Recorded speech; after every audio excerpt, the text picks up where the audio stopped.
दोस्तों किसी भी शादीशुदा जोड़े, किसी भी मैरिड कपल की लाइफ में सबसे बुरा दौर तब आता है जब उन्हें अपने पति या पत्नी को तालाक यानी कि डाइवोर्स देना होता है। दोस्तों इस सिचुएशन में बच्चों के ऊपर बहुत बुरा असर पड़ता है अगर उनके बच्चे हैं तो।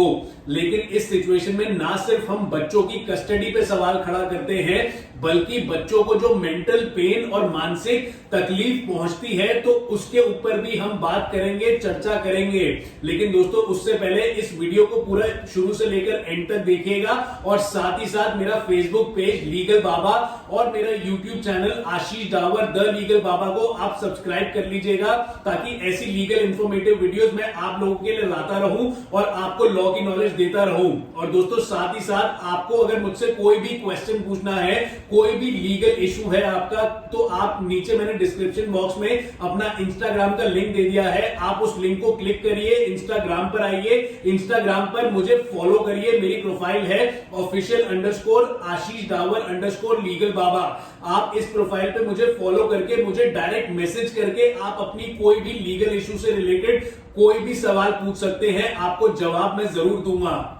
तो जब भी कोई भी शादीशुदा जोड़ा यानी कि मैरिड कपल एक दूसरे से डाइवोर्स यानी कि तलाक लेते हैं या फिर ले रहे होते हैं, प्रोसेस में होते हैं, तो आपने अक्सर देखा होगा कि एक माता और पिता अपने बच्चे की कस्टडी के लिए किस तरह से लड़ते झगड़ते हैं। दोस्तों कई बार तो इनका कोई आपसी सहमति से फैसला नहीं हो पाता, यानी कि म्यूचुअल कंसेंट पे कोई भी डिसीजन पे नहीं आ पाते ये, और तो मामला इनको फैमिली कोर्ट में ले जाना पड़ता है।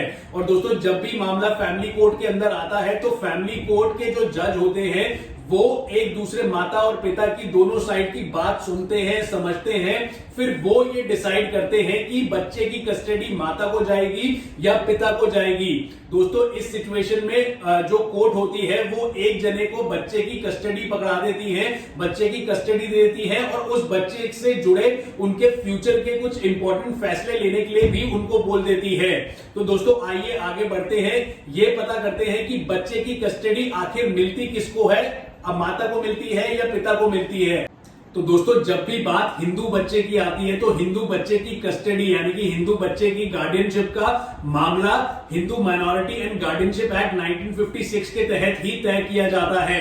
दोस्तों ये जो एक्ट होता है, इस एक्ट के अकॉर्डिंग बच्चे की उम्र अगर 5 साल यानी कि 5 ईयर्स से कम है तो बच्चे की जो कस्टडी होती है वो हमेशा माता को ही दी जाती है। और दोस्तों साथ ही साथ अगर बच्चे की उम्र 9 साल यानी कि 9 ईयर्स से ज्यादा है तो इसमें कस्टडी किसके पास जाएगी ये बच्चे से भी पूछा जाता है। यानी कि अगर बच्चे को माता के पास जाना है तो बच्चा अगर बोल देगा कि उसको माता के पास रहना है तो माता के पास कस्टडी चली जाएगी। अगर बच्चा बोल देगा कि पिता के पास रहना है तो पिता के पास कस्टडी चली जाएगी। तो इस सिचुएशन में बच्चे की कंसेंट भी पूछी जाती है और बच्चे की कहां बच्चे को जाना है वो भी पता किया जाता है और उसी के अकॉर्डिंग कस्टडी दे दी जाती है। और साथ ही साथ जो बड़ा बच्चा होता है उसकी कस्टडी हमेशा पिता को ही जाती है, लेकिन जो बड़ी लड़की होती है यानी कि जो गर्ल होती है उनकी कस्टडी माता को ही प्रेफर की जाती है, माता को ही दी जाती है। पर दोस्तों बच्चे की कस्टडी सिर्फ इन्हीं चीजों पर डिपेंड नहीं होती। बच्चे की कस्टडी देने के लिए फैमिली कोर्ट काफी चीजें देखता है, जैसे कि माता पिता का लिविंग एनवायरनमेंट कैसा है, माता पिता में से कौन अच्छा कमाता है या फिर कौन बच्चे को अच्छी एजुकेशन दे पाएगा, अच्छा रहन सहन दे पाएगा। ये सारी चीजें गौर करते हुए बच्चे की कस्टडी डिसाइड होती है फैमिली कोर्ट द्वारा। उसी के बाद फैमिली कोर्ट ये डिसाइड करता है कि बच्चे की कस्टडी माता को जाएगी या पिता को जाएगी। तो दोस्तों अब आगे बढ़ते हैं कि हमारे देश में कितने टाइप की, कितने प्रकार की कस्टडीज होती हैं। दोस्तों हमारे देश में कई प्रकार की कस्टडी होती है, बट जो मेन और अहम कस्टडी होती है वो 2 प्रकार की होती है, वो मैं आपको इस वीडियो में बता देता हूं। दोस्तों जैसे कि आपने पहले देखा होगा कि अगर मामला फैमिली कोर्ट में जाता है तो फैमिली कोर्ट किन किन चीजों को कंसिडर करती है, किन किन चीजों को मद्देनजर रखते हुए बच्चे की कस्टडी या तो माता को देती है या तो पिता को देती है। तो दोस्तों इस टाइप ऑफ कस्टडी में जो सबसे पहली टाइप ऑफ कस्टडी है जिसमें प्राइमरी गार्डियन बना दिया जाता है एक माता या पिता को, वो मैं आपको बताता हूं एग्जाम्पल के तौर पे। फॉर एग्जाम्पल दोस्तों, अगर फैमिली कोर्ट ने एक पिता को कस्टडी दे दी है बच्चे की, तो जो पिता होगा वो उस बच्चे का प्राइमरी गार्डियन हो जाएगा, यानी कि उस बच्चे का जो फ्यूचर के मेन और अहम फैसले होंगे वो पिता ही कर पाएगा, और वो बच्चा अपने पिता के साथ ही रह पाएगा।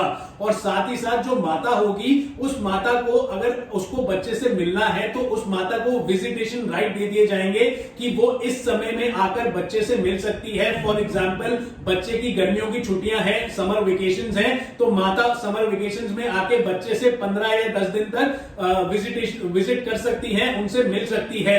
अब दोस्तों, ये तो होगी पहली टाइप की कस्टडी। दूसरी टाइप की कस्टडी होती है ज्वाइंट कस्टडी। दोस्तों, ज्वाइंट कस्टडी में क्या होता है कि जो बच्चा होता है वो अपने माता के साथ भी रहता है और अपने पिता के साथ भी कुछ समय तक रहता है, यानी कि कुछ समय वो अपनी माता के साथ बिता सकता है और कुछ समय वो अपने पिता के साथ भी बिता सकता है। तो दोस्तों, आपको ये वीडियो कैसी लगी? अगर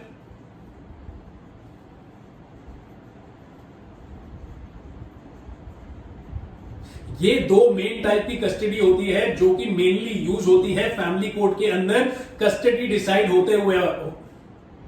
तो दोस्तों, ये दो मेन टाइप की कस्टडी होती है जो कि फैमिली कोर्ट में यूज होती है। एक को प्राइमरी गार्डियन बना दिया जाता है, एक को विजिटेशन राइट दे दिए जाते हैं, और दूसरी टाइप की कस्टडी जो मैंने आपको बताई ज्वाइंट कस्टडी, जिसमें कि बच्चा कुछ समय तक अपने माता के साथ भी रह सकता है, कुछ समय तक अपने पिता के साथ भी रह सकता है। तो ये दो टाइप की कस्टडी होती है जो कि मेन होती है। दोस्तों, आई होप आपको ये वीडियो पसंद आई हो, और आप मेरा जो फेसबुक पेज है लीगल बाबा, आप उसको फॉलो कर लीजिएगा, और मैं ऐसी लीगल इंफॉर्मेटिव वीडियोस मैं आप लोगों के लिए लाता रहूंगा ताकि आपको मैं लॉ की नॉलेज देता रहूं। और जैसे कि मैंने आपको बताया कि अगर आपको मुझसे कोई भी क्वेश्चन करना है, कोई भी आपका लीगल रिलेटेड प्रश्न है, तो आप मुझे इंस्टाग्राम पर आकर मेरे इंस्टाग्राम चैनल को आप फॉलो करिए।